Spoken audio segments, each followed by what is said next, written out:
Selamat pagi, bertemu lagi bersama saya Ratih Yunita Sitompul pada pertemuan kali ini dalam mata kuliah Sejarah Pemikiran Ekonomi. Nah, pada pertemuan kali ini saya sendiri akan membahas mengenai aliran Marxisme. Nah, teman-teman, apa itu aliran Marxisme? Nah, untuk pembahasan lebih lanjut, teman-teman bisa cek video ini. Baik, yang pertama, aliran Marxisme. Latar belakang aliran Marxisme itu merupakan dasar teori modern. Nah, Marxisme merupakan bentuk protes Marx terhadap paham kapitalisme. Mengapa begitu?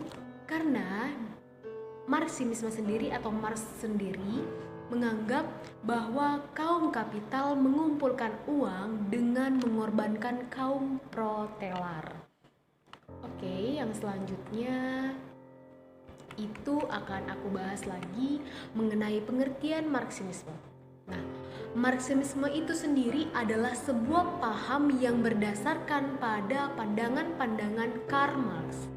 Marx sendiri menyusun sebuah teori besar yang berkaitan dengan sistem ekonomi, sistem sosial, dan sistem politik. Nah, dalam pengikut teori Marxisme ini disebut sebagai Marxis. Marxisme mencakup materialisasi dialektis dan materialisme historis, serta penerapannya pada semua kehidupan sosial. Selanjutnya, saya sendiri akan membahas mengenai tentang sejarah Marxisme. Nah, sejarah Marxisme itu pertama kali Karl Marx dilahirkan di Treves, kota kecil di wilayah Rhineland, Jerman. Ia sendiri adalah keturunan rahib Yahudi dari pihak ayah dan pihak ibunya. Jadi teman-teman, Karl Marx ini lahir di Treves, kota kecil di wilayah Rhineland atau Jerman. Dan dia sendiri berarti keturunan dari rahib Yahudi dari pihak ayah dan ibunya. Selanjutnya, ayah dari Karl Marx sendiri itu profesinya sebagai pengacara yang terkenal dengan seorang pengacara yang pindah aliran ke agama Protestan. Begitu ya teman-teman. Selanjutnya, untuk pendidikan, Karl Marx sendiri itu menerima pendidikan di Universitas Bonn, Berlin, dan Jena. Secara serius, Karl Marx mengkaji mengenai sejarah, ilmu hukum, dan filsafat.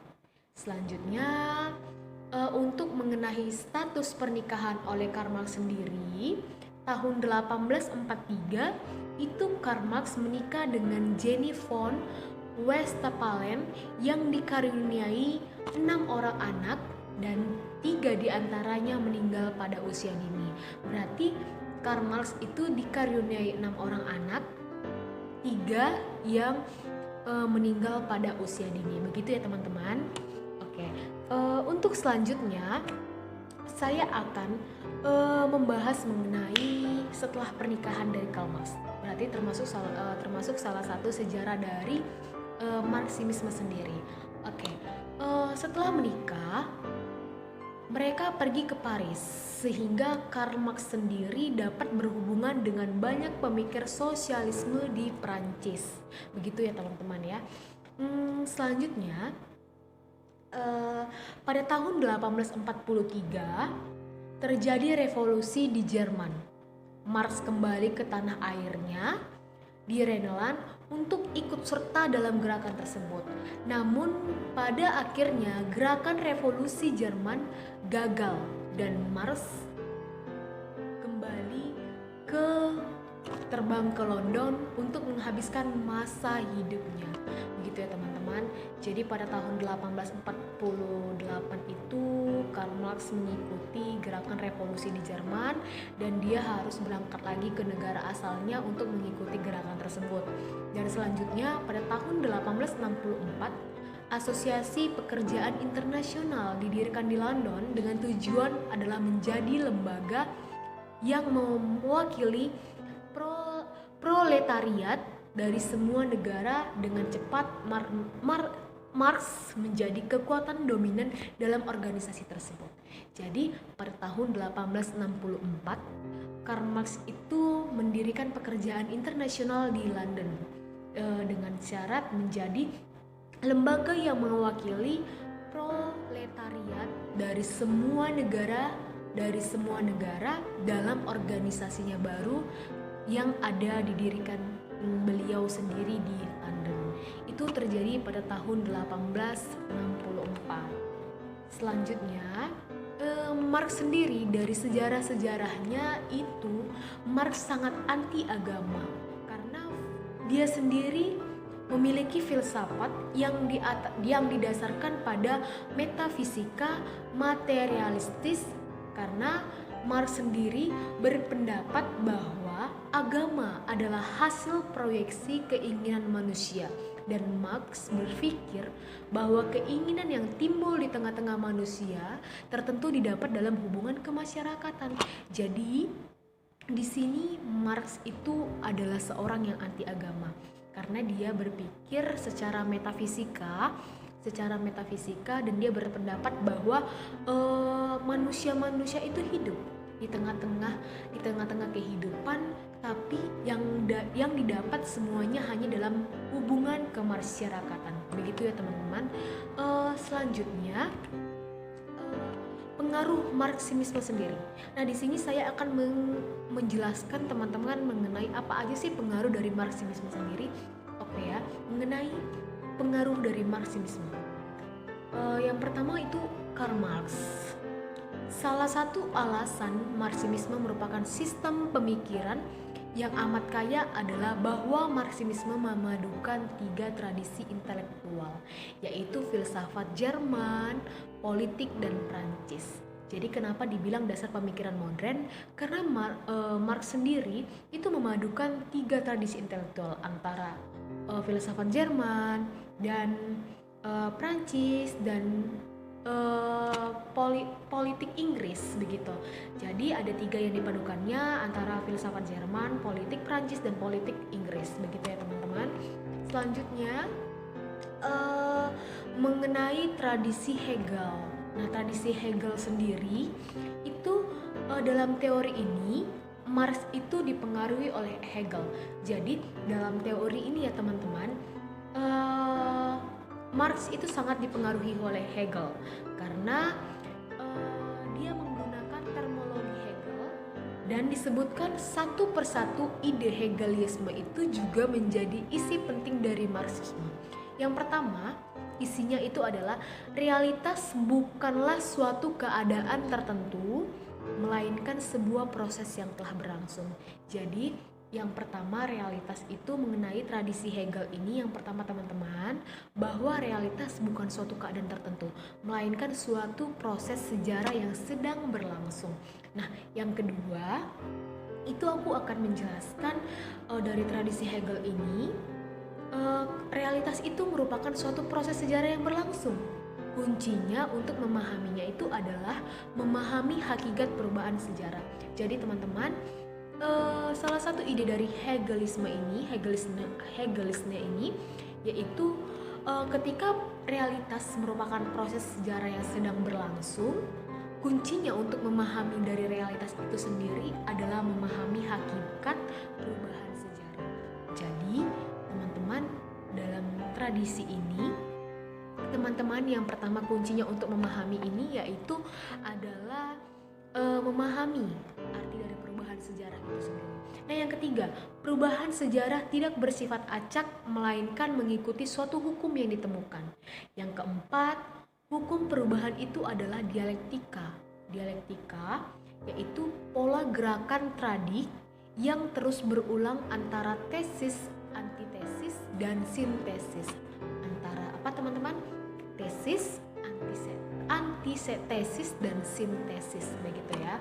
Selanjutnya, yang kelima itu hukum akan terus bekerja pada alienasi yang menjamin bahwa urutan keadaan itu pada akhirnya akan dibawa menuju sebuah proses akhir, suatu proses akhir. Yang keenam, proses itu berjalan di luar kendali manusia.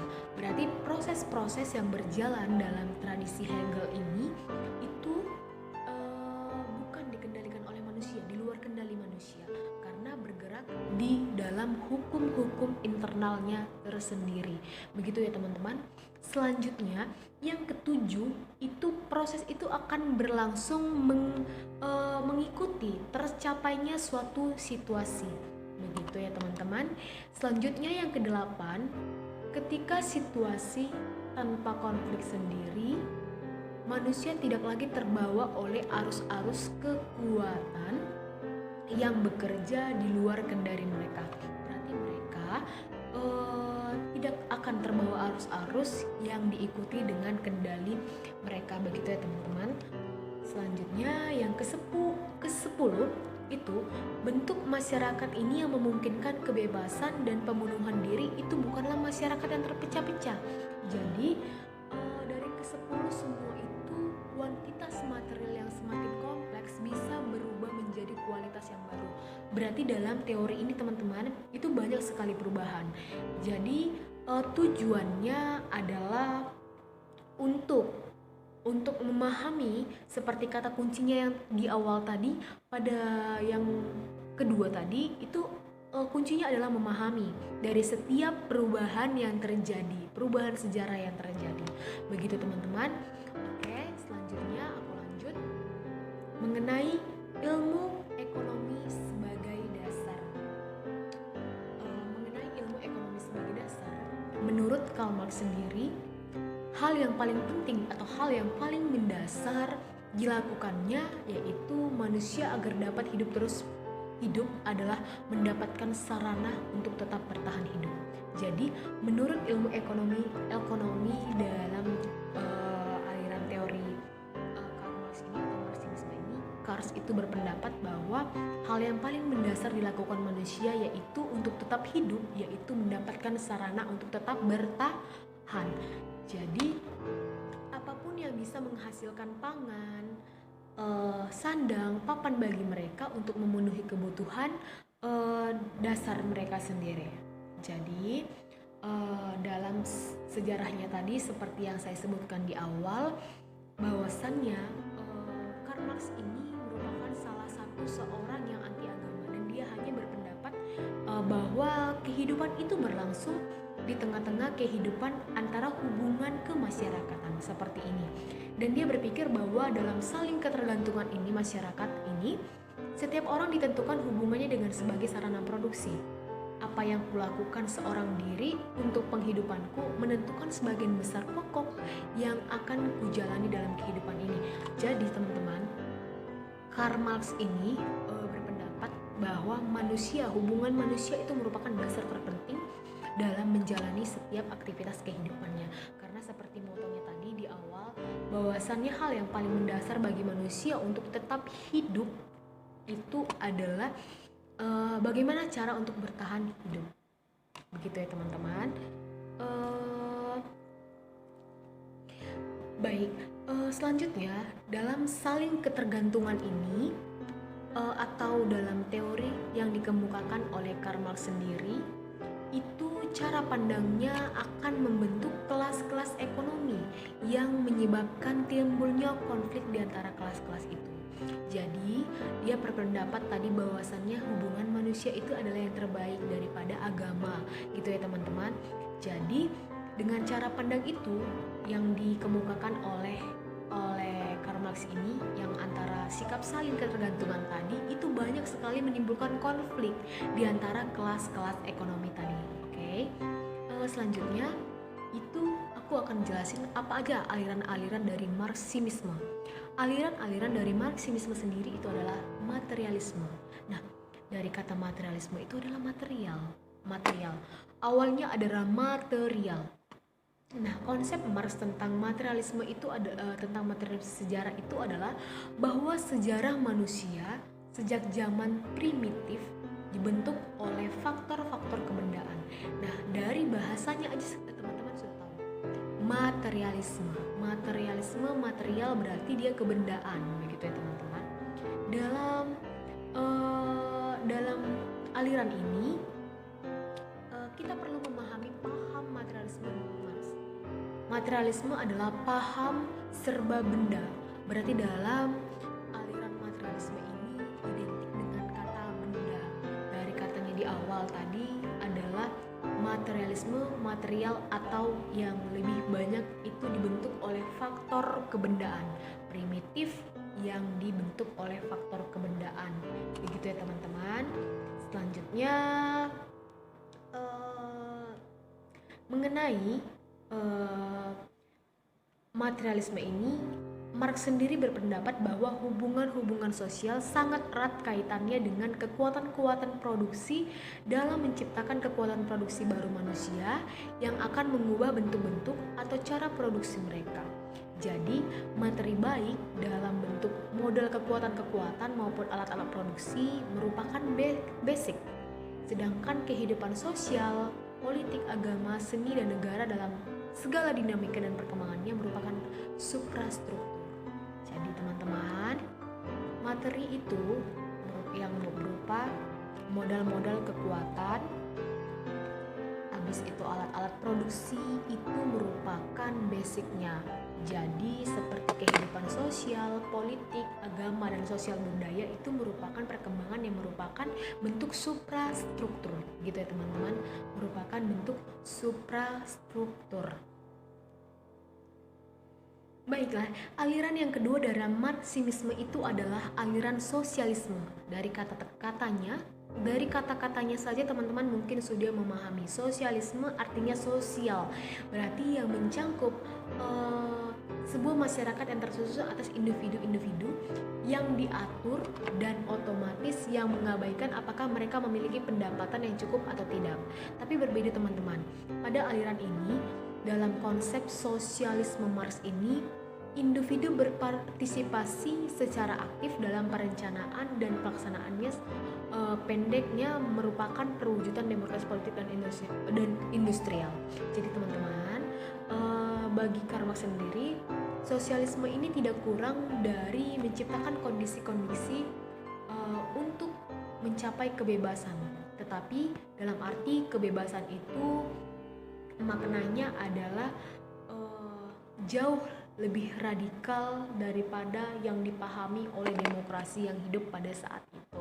Jadi teman-teman, dari dalam intinya tujuan sosialisme itu adalah manusia.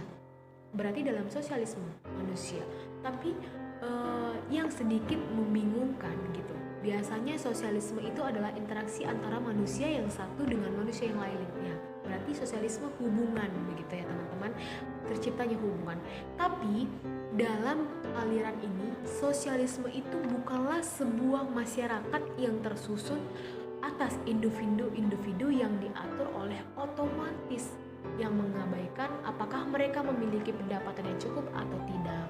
Artinya teman-teman, dalam aliran ini itu sudah dipengaruhi oleh politik dan demokrasi, sehingga untuk tingkat sosial, untuk tingkat interaksi itu pasti bukan tujuan terpenting dalam aliran sosialisme ini. Begitu ya teman-teman. Dan selanjutnya saya akan membahas mengenai dalam konsep sosialisme meliputi bidang-bidang. Jadi konsep sosialisme ini memiliki bidang-bidang. Yang pertama adalah bidang politik. Menurut Karl Marx, alat belaka dari kelas penguasa atau berpunya untuk menindas kelas yang dikuasai atau yang tidak berpunya itu merupakan politik. Kenapa teman-teman? Jadi dalam politik ini sudah ada pemisahan antara kaum biru sama kaum yang golongan ke bawah. Artinya yang disebut dengan dalam bidang politik ini adalah masyarakat protelar, gitu teman-teman. Jadi bidang politik otomatis sudah terjadi politik antara yang satu dengan yang lainnya. Jadi tujuannya ini adalah untuk menindas kelas yang dikuasai. Jadi di bidang politik ini ada yang bersifat untuk penguasa, begitu ya teman-teman, penguasa. adanya kelas-kelas sosial yang membedakan diri satu sama lain berdasarkan kedudukan dan fungsi masing-masing dalam proses produksi itu, terjadilah pemisah antara pemilik dan pekerja. Jadi teman-teman, seperti yang saya sebutkan, dalam bidang politik ini sudah ada pembedaan atau pemisah di antara golongan-golongan tertentu, antara kaum pemilik dan kaum pekerja untuk menguasai masyarakat atau negara tadi. Nah, muncullah dalam bidang ini masyarakat protelar. Apa itu masyarakat protelar? Masyarakat protelar itu adalah masyarakat kelas buruh, petani, usahawan kecil, mereka yang tidak punya apa-apa selain tenaga kerja. Jadi teman-teman, munculnya masyarakat kaum protelar itu berasal dari pemisah antara golongan-golongan tertentu tadi ya teman-teman. Seperti itu. Jadi masyarakat protelar itu artinya adalah orang atau masyarakat yang berada pada golongan terbawah, begitu teman-teman. Baik, saya akan lanjut mengenai tokoh utama dalam aliran Marxisme ini adalah satu Karl Heinrich Marx. Jadi teman-teman, tokoh utamanya termasuk Karl Heinrich Marx. Dia berpendapat bahwa aspek utama yang membuat kita teralienasikan dari kerja kita ke bawah kapitalisme. Yang pertama, alienasi dari produk terlihat pola pekerja yang memproduksi sebuah objek namun tidak berkuasa untuk menggunakan atau memiliki objek tersebut. Yang kedua, alienasi dari aktivitas produksi. Yang ketiga, alienasi dari esensi-esensi spesies. Dan selanjutnya teman-teman, itu ada tokoh utamanya adalah Mao Zedong pada tahun 1976. Mao sendiri berpikir tentang materialisme dialektik yang menjadi dasar sosialisme dan penerapan gagasan-gagasan di dalam aspek praktek. Jadi konsep falsafali Mao yang terpenting adalah konflik. Jadi teman-teman, menurut Mao Zedong sendiri, konsep utama atau dasar utamanya itu adalah konflik. Karena konflik itu bersifat sementara atau absolut, yang semua konflik yang bersifat sementara dan absolut itu dengan kata lain bersifat abadi. Jadi pemikiran utama dalam tokoh Mao Zedong ini adalah konflik yang bersifat absolut dan bersifat semesta, begitu ya teman-teman. Nah, untuk konflik kedua yang terpenting dalam Mao Zedong ini adalah pengetahuan yang diambil dari paham Marxisme tadi, begitu ya teman-teman. Dan konflik tadi itu dibedakan atas dua, konflik antagonis dan konflik non antagonis. Mungkin teman-teman bisa mengartikannya sendiri. Oke teman-teman, saya akan lanjut mengenai perbedaan pemikiran Karl Marx dengan pemikiran yang lain. Itu yang pertama dalam pemikiran tentang teori ekonomi.